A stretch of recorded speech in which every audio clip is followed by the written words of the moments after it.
Hello students, आज का हमारा टॉपिक है जीरो वेक्टर और नल वेक्टर। लेमीज थ्योरम भी आज हम आपको इस वीडियो में कराएंगे। इंपॉर्टेंट थ्योरम है हमारी। तो पहले हम डिस्कस करते हैं जीरो वेक्टर और नल वेक्टर क्या होता है। जीरो वेक्टर नेम से पता चल रहा है जीरो वेक्टर है या नल वेक्टर है। तो जीरो वेक्टर हमारे पास होता है जिसका जीरो मैग्नीट्यूड होता है, जीरो मैग्नीट्यूड होता है और आर्बिट्रेरी डायरेक्शन होती है, आर्बिट्रेरी डायरेक्शन होती है। तो मैग्नीट्यूड तो आप समझते हैं कि मैग्नीट्यूड जीरो होता है। आर्बिट्रेरी का मतलब कोई भी डायरेक्शन ले सकते हैं हम अपनी इच्छा से, कोई भी डायरेक्शन इसकी हो सकती है। इसको हम रिप्रेजेंट करते हैं जीरो लिखकर, इसके ऊपर वेक्टर लगा देते हैं, तो ऐसे हमारा जीरो वेक्टर रिप्रेजेंट किया जाता है। जीरो के ऊपर एक वेक्टर लगा देते हैं तो ऐसे हमारा जीरो वेक्टर रिप्रेजेंट किया जाता है। ठीक है, अब देखो जीरो वेक्टर हमारा बनता कैसे है। जीरो वेक्टर हमारा बनता कैसे है उसके बारे में समझेंगे। देखो, अगर हमारे पास एक ए वेक्टर गिवन वेक्टर है, अगर ए वेक्टर की मल्टीप्लिकेशन मैं जीरो के साथ कर देता हूं तो हमारा जीरो वेक्टर बनेगा। ए वेक्टर कोई भी वेक्टर है, उस वेक्टर की मल्टीप्लिकेशन अगर मैं जीरो के साथ कर देता हूं तो मुझे जीरो वेक्टर मिलता है। और देखो, अगर मेरे पास ए वेक्टर है, इसमें मैं नेगेटिव ऑफ ए ऐड कर दूंगा तब भी मेरे पास क्या मिलेगा, जीरो वेक्टर मिलेगा। तब भी क्या मिलेगा, जीरो वेक्टर मिलेगा। अब हम बात करते हैं इनकी प्रॉपर्टीज की, properties of zero vector. Zero vector की प्रॉपर्टी की हम यहां पर बात कर रहे हैं अब। ठीक है, तो जैसे सिंपल सा आपको पता है, अगर ए वेक्टर है, ओके, ए वेक्टर में अगर मैं जीरो वेक्टर ऐड करूंगा तो मुझे ए वेक्टर ही मिलेगा। यानी किसी वेक्टर में जीरो वेक्टर को ऐड करने से कोई फर्क नहीं पड़ता। सेकंड केस, अगर मेरे पास कोई रियल नंबर है, जैसे 7 8 9 10 5 6 कुछ भी रियल नंबर है, उसके साथ अगर मैं जीरो वेक्टर की मल्टीप्लिकेशन करूंगा तो वो भी जीरो ही आएगा। ठीक है, यहाँ पर 7 की जगह n यूज कर सकते हैं। n क्या है, मेरे पास रियल नंबर है, non zero real number. Okay, real number है, कैसा है, नॉन जीरो है। तो अगर मैं किसी रियल नंबर की जीरो वेक्टर के साथ मल्टीप्लिकेशन करूंगा तो क्या मिलेगा, मुझे जीरो ही मिलेगा। एक थर्ड प्रॉपर्टी और है इसकी, वो और पढ़ लेते हैं। देखो, अगर n1 मेरे पास कोई नंबर है, रियल नंबर, और n2 भी मेरे पास कोई रियल नंबर है, लेकिन कंडीशन कौन सी है, n1 मेरे पास n2 के बराबर नहीं होना चाहिए। तो अगर ये कंडीशन लिखी जाती है कि n1 into A vector is equal to n2 into A vector, ये मेरा तभी पॉसिबल है, ये मेरे पास तभी पॉसिबल है जब ए वेक्टर एंड a2 वेक्टर दोनों मेरे कैसे वेक्टर हो, नल वेक्टर हो। ये तभी पॉसिबल है। जहां पर भी नल वेक्टर पुट करूंगा, जहां पर भी नल वेक्टर पुट करूंगा तो नल इंटू रियल नल, नल इंटू रियल नल, तो इधर भी नल आएगा, इधर भी नल आएगा। तो ये तभी पॉसिबल है जब मेरे पास क्या हो, रियल नल वेक्टर हो। ठीक है, a1 भी और a2। तो ये इसकी प्रॉपर्टी थी, ये इसकी प्रॉपर्टी थी। अब हम चलते हैं आगे। एक प्रॉपर्टी और हम इसकी कह सकते हैं कि जीरो रिजल्टेंट वेक्टर हमारा कब बनेगा। Condition for zero resultant vector topic है हमारा, condition for zero resultant vector. Condition for zero resultant vector, zero resultant vector हमारा कब बनेगा। देखो बच्चों, अगर मेरे पास एक पॉइंट है, एक ऑब्जेक्ट है, इस ऑब्जेक्ट पर मैंने एक फोर्स लगाया इस डायरेक्शन, ओके, एक फोर्स लगाया मैंने इस डायरेक्शन में, मान लिया F1 है। एक फोर्स लगाया मैंने इस डायरेक्शन में, मान लिया F2 है। एक फोर्स लगाया मैंने इस डायरेक्शन में, वो F3 है। ठीक है, 3 फोर्सेस मैंने लगाए, लेकिन ये ऑब्जेक्ट कहां पर है, रेस्ट पर है। पहले भी कहां था, रेस्ट पर, अभी भी कहां है, रेस्ट पे। तो इस कंडीशन को बोलते हैं हम इक्विलिब्रियम कंडीशन। क्या बोलते हैं, इक्विलिब्रियम कंडीशन। अगर फोर्सेस लगाने के बावजूद भी अगर हमारा जो ऑब्जेक्ट है वो रेस्ट पर रहता है, पहले भी रेस्ट पर, अभी भी रेस्ट पर है, तो इसको बोलेंगे हम इक्विलिब्रियम कंडीशन में है। ये ऑब्जेक्ट है, इस पर एक बच्चा इधर से खींचा, एक बच्चा इधर से खींचा, एक बच्चा इधर से खींचा, लेकिन रिजल्टेंट जीरो, ये मूव नहीं कर रहा, रेस्ट पे है, रिजल्टेंट क्या है जीरो, तब बोलेंगे वो कैसी कंडीशन है, इक्विलिब्रियम कंडीशन है। अगर मैंने तीन फोर्सेस इस पर अप्लाई किए, वो क्या है, इक्विलिब्रियम कंडीशन है, ऐसी कंडीशन है, इक्विलिब्रियम कंडीशन है, तो तब जो रिजल्टेंट वेक्टर होगा वो जीरो वेक्टर होगा। तब जो रिजल्टेंट वेक्टर होगा वो क्या होगा, जीरो वेक्टर होगा। कोई भी डायरेक्शन हम एज्यूम कर सकते हैं। चलो इसको मैं थोड़ा सा ऐसे लेट कर लेता हूं। ये मेरे पास एक पॉइंट है, ये फोर्स F मेरा इस डायरेक्शन में है, तो इसकी डायरेक्शन मैंने इधर मान ली F1, और इस पॉइंट को मैंने A और इस पॉइंट को मैंने B नेम दे दिया। इसके बाद देखो ये मेरा इस डायरेक्शन में है, तो इसको मैंने इस डायरेक्शन में लाइट कर लिया। कौन है ये, F2 है, और इस पॉइंट को मैं C लाइट कर रहा हूं। इस वाले ये फोर्स हमारे पास है F2, और इस पॉइंट को मैंने C लाइट किया। उसके बाद देखो ये इस डायरेक्शन में है, तो ये मेरा इस डायरेक्शन में वापस यहीं पर आ जाएगा। ये मेरे पास हो जाएगा F3, ठीक है, ये क्या हो जाएगा, F3 इस डायरेक्शन में। तो देखो जहां फोर्स, देखो यहाँ पर एक फोर्स इधर लगा, एक फोर्स इधर लगा, एक फोर्स इधर लगा, टोटल डिस्प्लेसमेंट क्या हुआ, जीरो। टोटल डिस्प्लेसमेंट क्या हुआ, जीरो। तो जो रिजल्टेंट वेक्टर होगा उसको क्या बोलेंगे, जीरो, क्योंकि देखो जहां से चला वहीं पर आ गया, तो क्या होगा, जीरो रिजल्टेंट वेक्टर होगा। इस कंडीशन में मैंने आपको समझा दिया कि एक फोर्स इधर लग रहा है, एक फोर्स इधर लग रहा है, एक फोर्स इधर लग रहा है, कहां पर है, रेस्ट कंडीशन में है। रेस्ट कंडीशन में है, मूव नहीं कर रहा, तो क्या बोलेंगे, इक्विलिब्रियम कंडीशन है। सारे के सारे फोर्सेस क्या हैं, इक्वल एंड अपोजिट होके कैंसिल आउट होके रिजल्टेंट फोर्स क्या रहा है, जीरो हो रहा है। तो यहां पर जो हमारे पास वेक्टर बनेगा वो क्या बनेगा, जीरो रिजल्टेंट वेक्टर। ये भी देखो जहां से चला वापस वहीं पर आ गया, और डिस्प्लेसमेंट क्या हो जाएगा, जीरो, तो वेक्टर क्या हो जाएगा, जीरो रिजल्टेंट वेक्टर। फोर्स क्या हो जाएगा, जीरो, तो रिजल्टेंट फोर्स क्या हो जाएगा, जीरो रिजल्टेंट फोर्स। क्लियर, तो ये कंडीशन है जीरो रिजल्टेंट फोर्स की। अब यहां से बच्चों में कंडीशन निकालता हूं, देखो यहां से कंडीशन निकालते हैं। ये चीज देखो यहां पर रूल क्या कहता है हमारा, जीरो रिजल्टेंट वेक्टर का रूल क्या कहता है, देखो F1 फोर्स मेरा इस डायरेक्शन में लगा, अगर मैं F1 तो इसके अलोंग लग रहा है, AB के अलोंग, F1 अपॉन AB करता हूं। ये देखो F2 बच्चों किसके अलोंग लग रहा है, BC के अलोंग लग रहा है, और F3 किसके अलोंग लग रहा है, CA के अलोंग लग रहा है। तो ये कंडीशन मेरे पास होती है जीरो रिजल्टेंट वेक्टर की कंडीशन। अगर सारे फोर्सेस इक्विलिब्रियम में होंगे, रिजल्टेंट वेक्टर मेरे पास जीरो रिजल्टेंट वेक्टर होगा, तो ये कंडीशन मेरे पास फॉलो होगी। F1 अपॉन जिसके अलोंग वो लग रहा है, तो देखो F1 मेरे पास AB के अलोंग लग रहा है, F2 मेरे पास BC के अलोंग लग रहा है, F3 मेरे पास CA के अलोंग लग रहा है। तो जो इनका रेशियो होगा, ठीक है, ये कंडीशन होगी जिससे मुझे जीरो रिजल्टेंट वेक्टर मिलेगा। इनका रेशियो क्या होगा, सेम होगा। क्लियर, तो ये कंडीशन हमने निकाली जीरो रिजल्टेंट वेक्टर की। न्यूमेरिकल्स में बहुत इसका यूज होता है, न्यूमेरिकल्स में इसका बहुत यूज होता है। अब एक और मैं आपको कराता हूं बच्चों, एक टॉपिक और है हमारे पास, इंपोर्टेंट टॉपिक है, अच्छा टॉपिक है, लेमीज थ्योरम।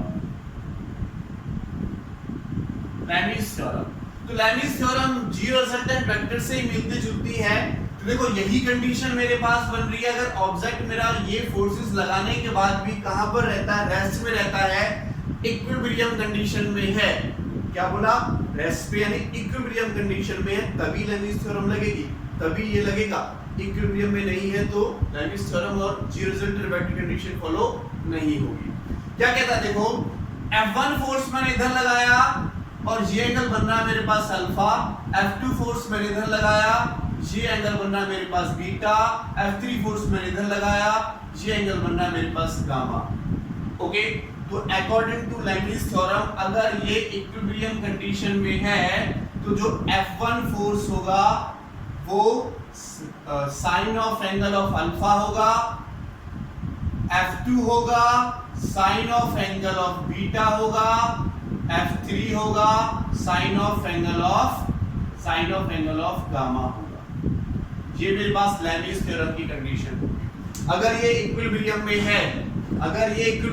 है, तो जो मेरे पास फोर्स होगा वो डायरेक्टली प्रोपोर्शनल होगा sine of angle between two other forces. Force is directly proportional to sine of angle between two other forces. तो अल्फा दो अदर फोर्सेस के बीच का एंगल है। Force is directly proportional to sine of angle of between two other forces. Force is directly proportional to sine of angle of between two other forces. F1 और F3 के बीच में बन रहा है। ऐसे F3 वाला F1 और F2 के बीच में बन रहा है। तो ये मेरे पास लेमिस थ्योरम और ये कंडीशन है मेरे पास इक्विलिब्रियम कंडीशन की, ठीक है। कंडीशन 4 जीरो रिजल्टेंट वेक्टर की कंडीशन ये है और ये मेरे पास लेमिस थ्योरम की कंडीशन है। क्लियर? तो इनको लिख लेंगे। फिर हम कुछ न्यूमेरिकल्स यहाँ इनके बेस पर करेंगे बच्चों। कुछ न्यूमेरिकल्स लेके चलते हैं। तो जीरो रिजल्टेंट वेक्टर की कंडीशन ये आई और लेमीज थ्योरम की कंडीशन ये है sine alpha F2 upon sine beta and F3 upon sine gamma. और इसके नीचे मैं ये कंडीशन भी लिख लेता हूं F1 is equal to F2 is equal to F3 divided by AB divided by BC और divided by C। ये दो कंडीशंस के बेस पर मैं यहाँ पर आज आपको न्यूमेरिकल कराऊंगा। बहुत अच्छे न्यूमेरिकल्स हैं हमारे पास। ओके, चलो पहला क्वेश्चन लेते हैं बच्चों। फर्स्ट क्वेश्चन हम लेते हैं। क्वेश्चन फर्स्ट क्या कहता है हमारे पास? क्वेश्चन फर्स्ट वो कहता है कि एक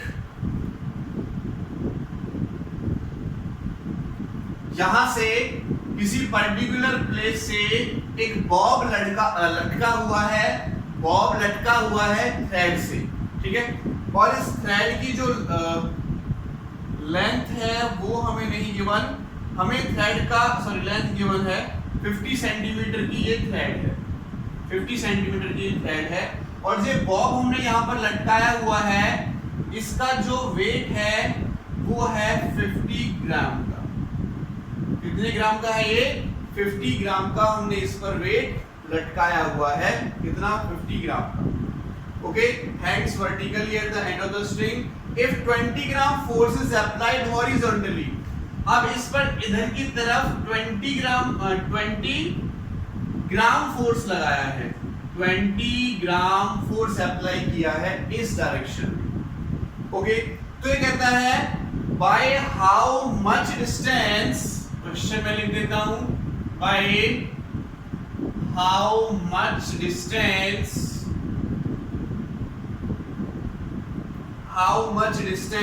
the bob is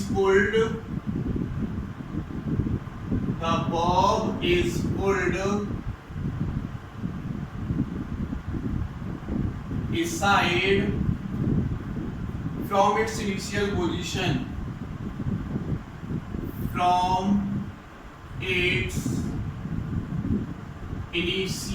position, ठीक है। देखो जब मैं इस पर फोर्स लगाऊंगा तो ये बॉब लगभग यहां पहुंच जाएगा। भाई फोर्स लगाएंगे तो ये बॉब टेढ़ा होगा ऐसे, फाइनली फिर ऐसे पहुंचेगा। इस टाइप से घुमा सकते हैं उसको। ऐसे फोर्स लगाया तो यहां पर ये इक्विलिब्रियम कंडीशन में आ गया कि 20 ग्राम फोर्स मैंने इधर लगाया हुआ है, इसमें 20 ग्राम फोर्स इधर है और इस वाले पॉइंट की बात करता हूं तो इसका जो वेट यहां पर था, वेट यहां पर हो जाएगा। 50 ग्राम वेट हमारा इधर है और ये कोई एंगल बना हमारे पास थीटा। ओके, स्ट्रिंग है 50 सेंटीमीटर की स्ट्रिंग है, इसमें टेंशन आएगी, खिंचाव आएगा। टेंशन मैंने राइट कर लिया T, मतलब स्ट्रिंग पे जो फोर्स लगेगा खिंचाव आएगा, उसको हमने टेंशन का नेम दे दिया है यहाँ पर। ओके, तो हमने यहाँ पर हॉरिजॉन्टल फोर्स लगाया था। देखो बच्चों, अगर मैं मान लेता हूँ कि ये मेरे पास कोई ऑब्जेक्ट है, मैं इस पे हॉरिजॉन्टल फोर्स लगाता हूँ, देखो थोड़ा सा टेढ़ा होता चला जाता है। एक ऐसी कंडीशन आएगी कि सारे के सारे फोर्सेस, इसमें खिंचाव, ये फोर्स इक्विलिब्रियम कंडीशन में आ जाएंगे, यानी रेस्ट पे हो जाएगा। उसके बाद ये ना इधर मूव करेगा ना इधर मूव करेगा। तो ये हमारे पास हो गई इक्विलिब्रियम कंडीशन। इसको मान लेते हैं O, इसको मान लेते हैं A पॉइंट और इसको मान लेते हैं B पॉइंट। हमें निकालना है AB पॉइंट। हमें क्या निकालना है? AB डिस्टेंस निकालना है। क्या पूछा है? By how much distance the Bob is pulled aside. तो AB डिस्टेंस को एक तरफ खींचा है तो हमें ए बी डिस्टेंस यहां से फाइंड आउट करना है। तो कैसे निकालोगे, ये इक्विलिब्रियम की कंडीशन बन रही है, इसके बाद तो कुछ भी हमारा मूव नहीं कर रहा, ना वो नीचे जा रहा, ना इधर जा रहा, ना ऊपर जा रहा, किधर भी नहीं जा रहा, तो इक्विलिब्रियम की कंडीशन हो गई। और इक्विलिब्रियम की कंडीशन में ये वाला फॉर्मूला लगा सकते हैं, ये वाला लगा सकते हैं। अब देखो एंगल तो है नहीं हमारे पास, तो ये वाला फॉर्मूला लगा सकते हैं, ये वाला फॉर्मूला लगाओ। देखो आपको बता दें, हमें जो फोर्स गिवन है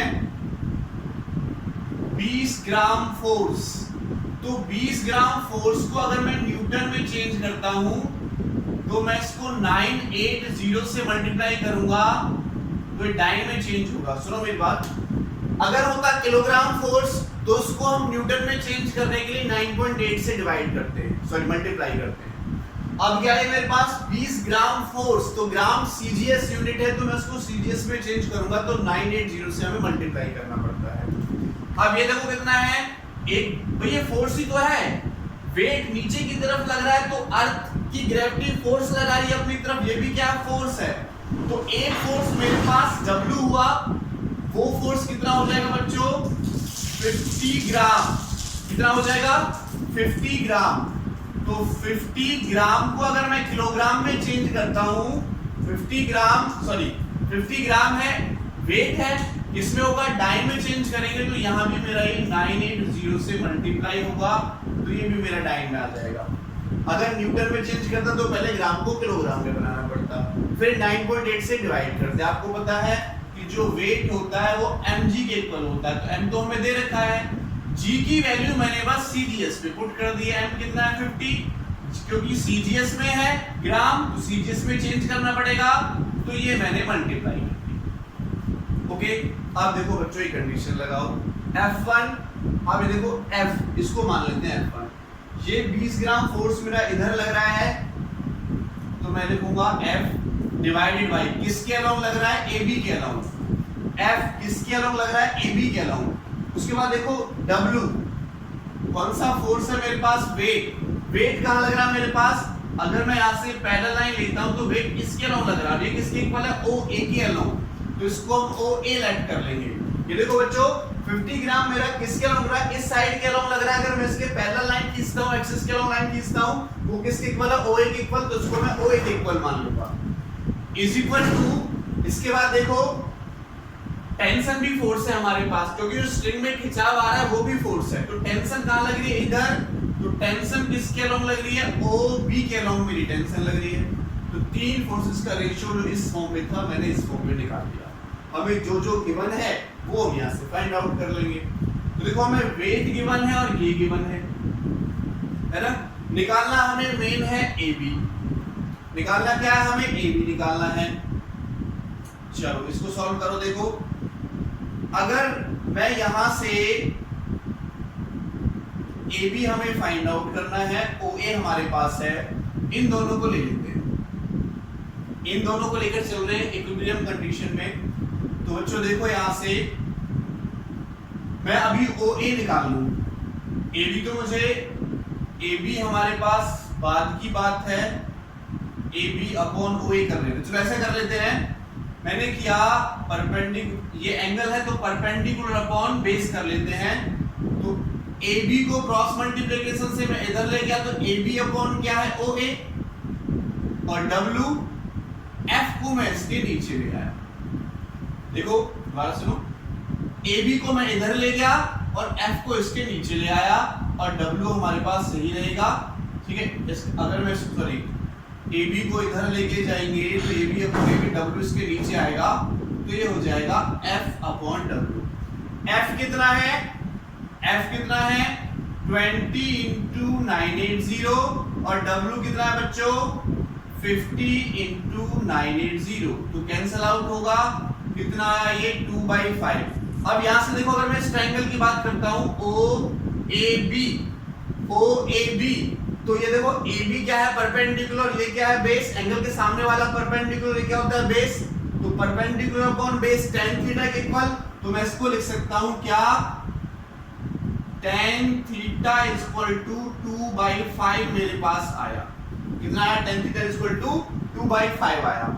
मुझे निकालना क्या है बच्चों, AB मुझे निकालना है, ये AB मुझे निकालना है। तो देखो अगर मैं इस वाली ट्राइंगल को ले लेता हूं और ए बी मुझे निकालना है, ओ बी मुझे पता है, मैं यहां से कर देता हूं A B upon O B is equal to sine theta कितना है नहीं पता, साइन थीटा कितना होगा ये तो हमें पता है confirm, A B upon O A, इस वाली ट्राइंगल से परपेंडिकुलर ये हाइपोटेन्यूज है तो साइन थीटा के इक्वल होगा, ए बी किसके इक्वल हो जाएगा ओ बी, ओ बी की वैल्यू कितनी है 50 centimetre into sine theta, sine theta हम कैसे निकालें साइन थीटा, देखो tan थीटा तो हमें पता है लेकिन साइन थीटा नहीं पता, तो साइन थीटा कैसे निकालें, चलो इसका भी सॉल्यूशन हमारे पास है।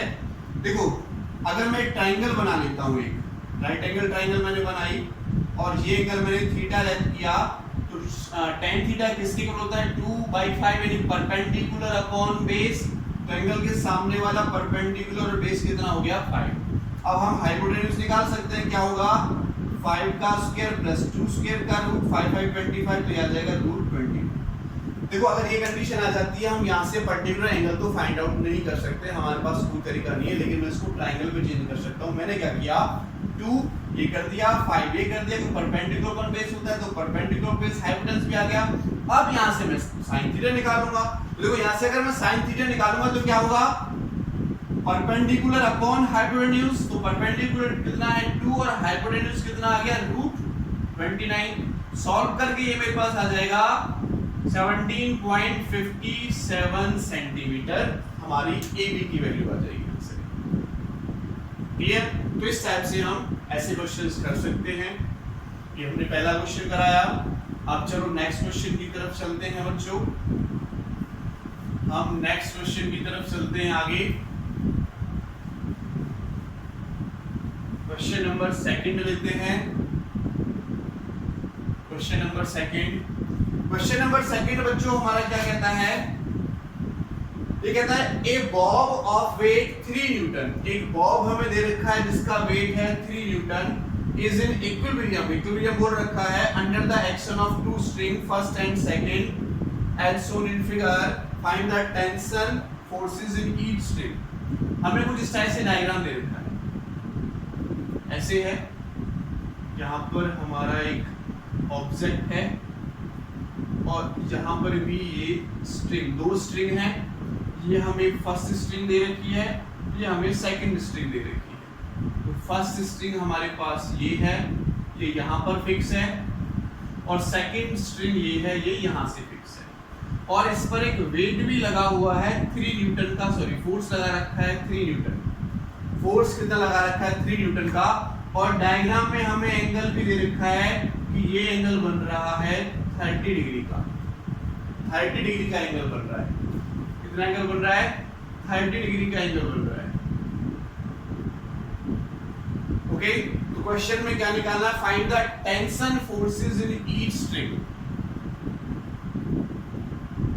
Find the tension forces in each string. हर एक स्ट्रिंग में टेंशन फोर्सेस आपको फाइंड आउट करना है। देखो बच्चों, जब 3 न्यूटन फोर्स में नीचे की तरफ लगाया तो मेरा इस स्ट्रिंग में भी खिंचाव आएगा, इस स्ट्रिंग में भी खिंचाव आएगा, तो जो खिंचाव वाला फोर्स होता है उसको हम बोलते हैं टेंशन। तो लेट कर लेते हैं, इसमें जो फोर्स लगा वो T1 लगा टेंशन का, और इसमें फोर्स लगा T2 का टेंशन। मैं इस वाले क्वेश्चन को दोनों तरीके से कर सकता हूँ, जीरो रिजल्टेंट वेक्टर यानी इक्विलिब्रियम कंडीशन इसमें भी है, इसमें भी। अब मुझे एंगल भी पता है, पहले वाले क्वेश्चन में एंगल नहीं पता था लेकिन इसमें एंगल भी पता है, ठीक है। तो दोनों तरीके से कर सकते हैं। फिलहाल मैं लेविस थ्योरम ले लेता हूं, इसका तरीका भी हम आपको बता देंगे। देखो कैसे करना होगा, लेविस थ्योरम ले लेते हैं। देखो बच्चों, अगर ये 30 डिग्री है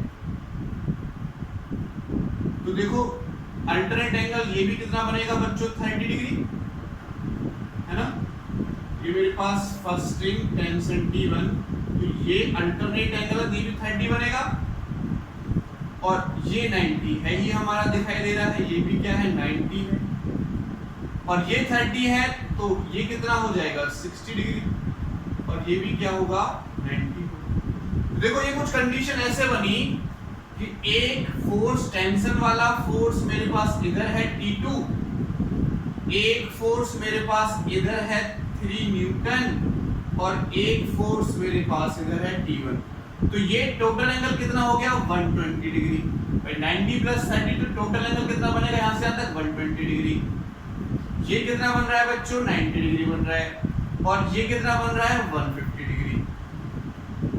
कितना बन रहा है 150 डिग्री। लेबिस थ्योरम लगा। ओके, लेबिस थ्योरम लगाओ। देखो T1 डिवाइड बाई सामने का एंगल लेते हैं तो sin 90 degree. T2 divide by T2 के सामने का एंगल कितना है 150, तो sin 150 डिग्री। T1 के सामने वाला एंगल ले लिया, ठीक है। 3 न्यूटन के सामने का एंगल कितना है 120, तो 3 डिवाइडेड बाय sin 120। तो पहले तो इन दोनों को ले लेना, फिर इसको लेके सॉल्व कर लो। देखो अगर मैं इन दोनों को लेके T2 निकालता हूं तो क्या होगा 3 into sin 150 and divided by sin 120। तो 3 into sin 150 की वैल्यू कितनी होती है 150 क्या होता है 180 minus 30। 180 minus 30 तो 180 सेकंड क्वाड्रेंट में चेंज नहीं होता। sin 180 पे sin रहता है, sin भी हमारा वही रहता है। तो इसको मैं लिख सकता हूं कितना sin 180 minus 30 डिग्री, और इसको लिख सकते हैं हम sin 180 minus 60 degree.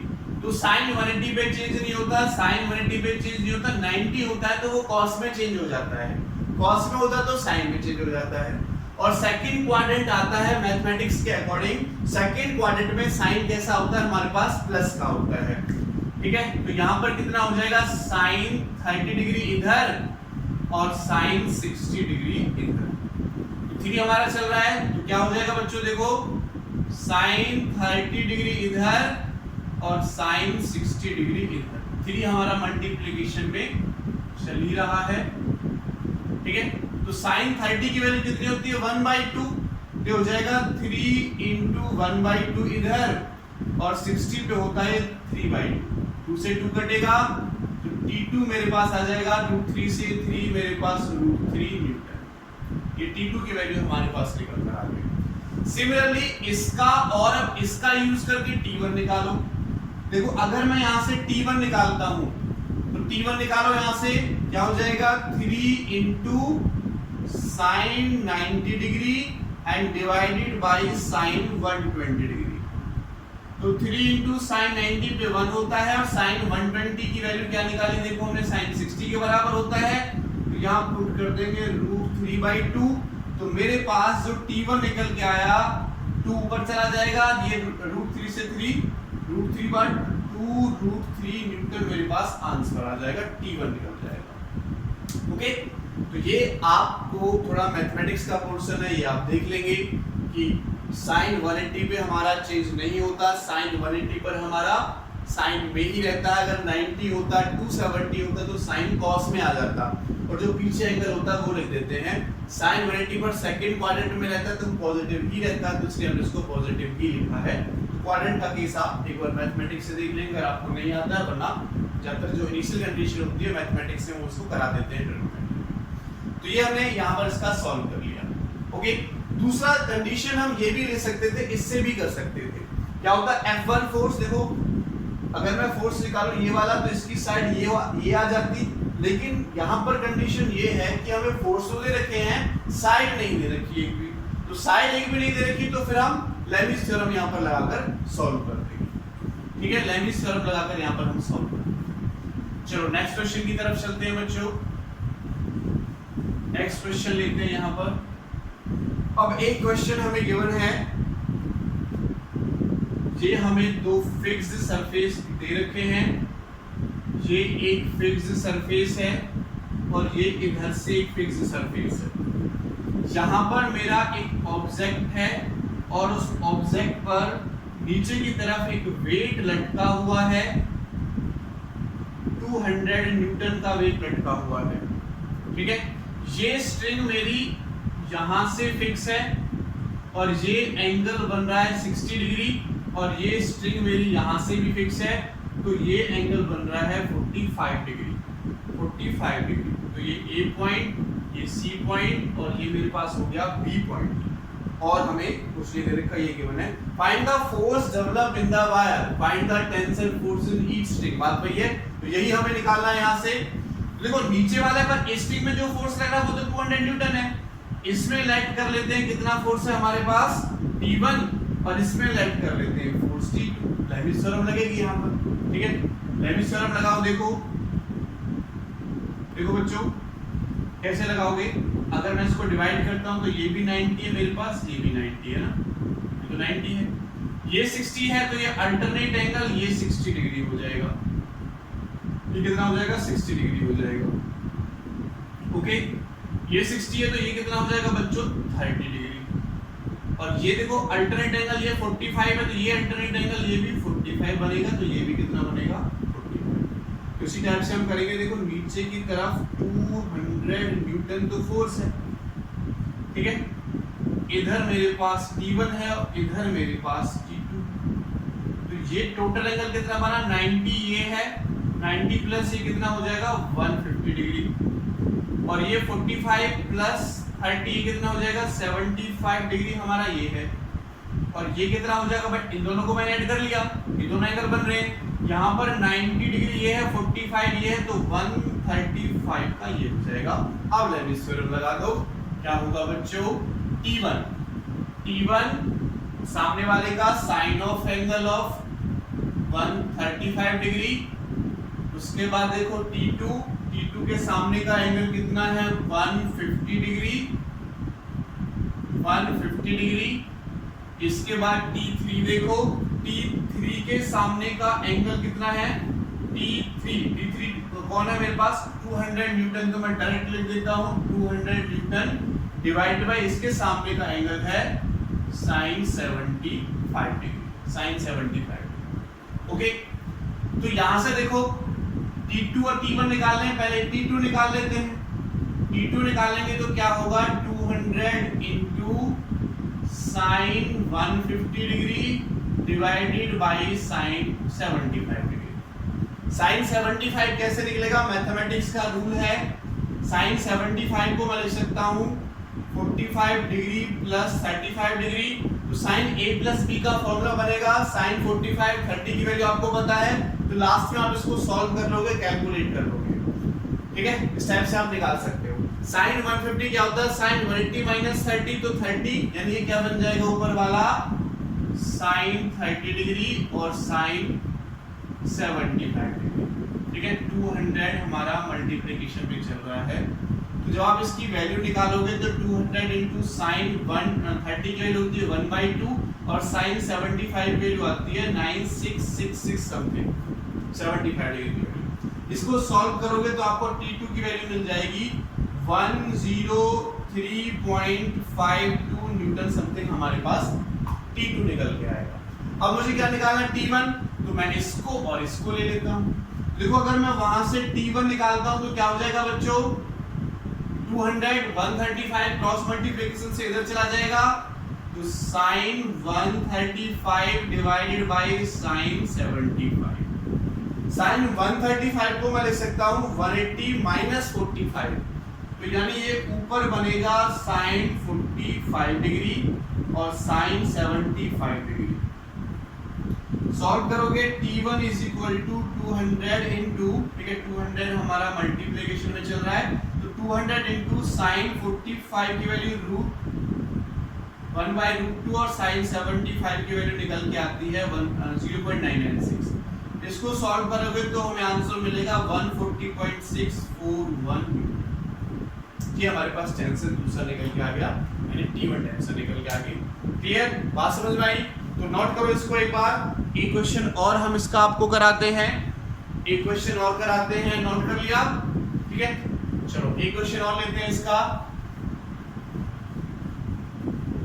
Levi's theorem के ऊपर 2 क्वेश्चन हो गए। अब एक क्वेश्चन एक काम करते हैं, इस वाले फॉर्मूले पर ले लेते हैं, है ना। इस वाले फॉर्मूले पर एक क्वेश्चन और ले लेते हैं। तो क्वेश्चन क्या है हमारे पास, क्या क्वेश्चन है बच्चों, हमें गिवन है एक डायग्राम हमें दे रखा है, ये हमारे पास एक बॉब है, ठीक है। इस पर एक हॉरिजॉन्टल फोर्स लगाया, तो ये मेरे पास एक इक्विलिब्रियम की कंडीशन बनी, ये एंगल मुझे दे रखा है 30 डिग्री का, ये फिक्स्ड सरफेस है, ओके। और इस बॉब का जो वेट है वो है 0.03 किलोग्राम, इसका वेट है, suspended bye a string until the string makes an angle 30 degree. ठीक है, इसको हमने इधर फोर्स लगाया, इस डायरेक्शन में फोर्स लगाया, ठीक है, तो तब तक खींचा इसको जब तक 30 डिग्री नहीं हो गया। 30 डिग्री के बाद ही इक्विलिब्रियम कंडीशन में आ जाता है। कौन सी कंडीशन में आ जाता है? इक्विलिब्रियम कंडीशन में आ जाता है, ओके। तो और हमें क्वेश्चन दे रखा है, ये एंगल 30 दे रखा है, जो फोर्स हमने इधर लगाया हॉरिजॉन्टल फोर्स वो भी नहीं दे रखा, वो निकालना है। डिटरमाइन द हॉरिजॉन्टल फोर्स, यानी F की वैल्यू निकालनी है। डिटरमाइन F की वैल्यू हमें फाइंड आउट करनी है, जो हमने हॉरिजॉन्टल फोर्स लगाया इस डायरेक्शन में। डिटरमाइन F, ये F हॉरिजॉन्टल फोर्स लगाया, यहां पर एक इक्विलिब्रियम कंडीशन आ गई, नीचे अब ये बॉब ना नीचे जा रहा है ना ऊपर जा रहा है ना इधर जा रहा है ना इधर जा रहा है, और एंगल बना 30 डिग्री, तो हमें यहां से फोर्स निकालना है। अब बच्चों या तो मैं इसको लेविस थ्योरम बनाऊं, लेविस थ्योरम से भी हम इसको निकाल सकते हैं, है ना। एक तो आप कर सकते हो कि लेविस थ्योरम ले लो, ये क्या हो जाएगा बच्चों 30 डिग्री, और ये क्या हो जाएगा 90 डिग्री। ये 30 है, ये 90 है, तो ये कितना होगा 60 डिग्री होगा, और ये भी कितना हो जाएगा 90 डिग्री, और ये भी कितना हो जाएगा 90 डिग्री। तो इन सारे फोर्सेस से लेविस थ्योरम निकाल के आप इसको सॉल्व कर सकते हो, ठीक है, कोई ज्यादा बड़ी बात इसकी नहीं। लेकिन एक दूसरा तरीका भी है जो इससे हम फाइंड आउट कर सकते हैं, इससे फाइंड आउट कर सकते हैं। लेविस थ्योरम लगाओ, वहां से वही आंसर आएगा और यहां से वही आंसर आएगा, हमें F की वैल्यू निकालनी है। तो देखो, अगर मैं F लेता हूं, ये मैंने O, ये मैंने A, और ये पॉइंट मैंने B लाइन कर लिया, तो F कहां पर एक्ट हो रहा है? AB पर। F कहां पर हो रहा है? AB पर। W कहां पर एक्ट हो रहा है? ये W कहां पर एक्ट हो रहा है? तो इसके एक्सिस में लाइन ये है जो OA के बराबर होगी, तो ये मेरे पास OA आ जाएगी, और इसमें टेंशन कितना है? T, तो T किसके बराबर होगा? OB के बराबर होगा। टेंशन इसमें खिंचाव आएगा, स्ट्रिंग में टेंशन आएगी, खिंचाव वाले फोर्स को टेंशन बोलते हैं, टेंशन आएगी, तो टेंशन कितनी होगी मेरे पास? Upon OB। अब मुझे निकालना क्या? F निकालना है, तो देखो इन दोनों से मैं F निकाल सकता हूं। मुझे F निकालना है तो मैं लिखूंगा W into AB upon OA। W क्या है? वेट। मास मुझे दे रखा है 0.03, वेट बनाने के लिए मैं 9.8 से इसकी मल्टीप्लिकेशन कर दूंगा, 9.8 से मल्टीप्लिकेशन कर दूंगा, into AB upon OA। AB देखो, AB क्या है? परपेंडिकुलर, और ये क्या? Base. Perpendicular base tan 30 degree. भाई AB अपॉन OA, तो AB क्या? परपेंडिकुलर, बेस क्या है? OA, तो क्या बनेगा? tan 30 degree. tan 30 डिग्री क्या हो जाएगा? 0.03, 9.8 tan 30 पर होता है √3। यहां से आप फोर्स को सॉल्व कर लोगे तो ये आएगा 0.1694 न्यूटन समथिंग आएगा। कैलकुलेट कर लेना, आप कर सकते हो, ये हमारे पास आएगा। लेविस थ्योरम से भी कर सकते थे। लेविस थ्योरम से कौन सी कंडीशन बनेगी? देखो, F के सामने वाले का एंगल 90 प्लस ये, तो sin 150 डिग्री होगा, और ये W तो 0.03 इंटू 9.8 मुझे करना पड़ेगा, फोर्स यानी वेट में चेंज करने के लिए, किलोग्राम में, न्यूटन के लिए 9.8 करना पड़ेगा। इसके सामने वाले का एंगल है sin 120 डिग्री, और टेंशन T, टेंशन के सामने वाले का एंगल है sin 90 डिग्री। तो यहां से मैं दोनों चीजें निकाल सकता हूं, F भी निकाल सकता हूं, टेंशन भी निकाल सकता हूं, ओके। तो लेविस थ्योरम से इस क्वेश्चन को कर सकते थे, और हमने जीरो रिजल्टेंट वेक्टर वाली कंडीशन से भी इसको सॉल्व